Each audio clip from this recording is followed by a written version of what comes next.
মুখ্য নির্বাচনী আধিকারিক মনোজ কুমার আগরওয়ালের বাইট। ভোট পরবর্তী হিংসা কয়েকটি জায়গায় হয়েছে, গ্রেপ্তার হয়েছে দুজন, ব্যবস্থা নেওয়া হচ্ছে। রিপোল এখনও সিদ্ধান্ত হয়নি, স্ক্রুটিনি চলছে। স্ক্রুটিনি রিপোর্ট দিল্লিতে যাবে, সিদ্ধান্ত নেওয়া হবে।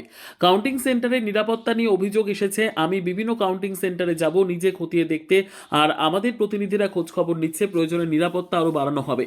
এত ভোট পড়েছে, তাতে আমরা সফল কিনা আপনারা বলবেন। How can I comment? ৭৭টা অভিযোগের পর আর কোনো নতুন অভিযোগ আসেনি।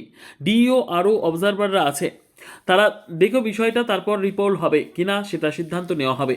ইভিএম কেসে এখন কি করে বলবো? স্ক্রুটিনি হওয়ার পরে অভিযুক্তরা চিহ্নিত হবে, তখন তাদের গ্রেপ্তারের ব্যবস্থা করা হবে। 77 कंप्लेंट जब मैं आया वो कंट्रोल रूम से आया था। कंट्रोल रूम से कंप्लेंट आता है, कंट्रोल रूम से, कि यहाँ पे वहाँ पे कितने सारे टर्मिनल थे, 20 टर्मिनल थे, फिर एक पैरामिलिट्री फोर्सेस का अलग था, इसका अलग था।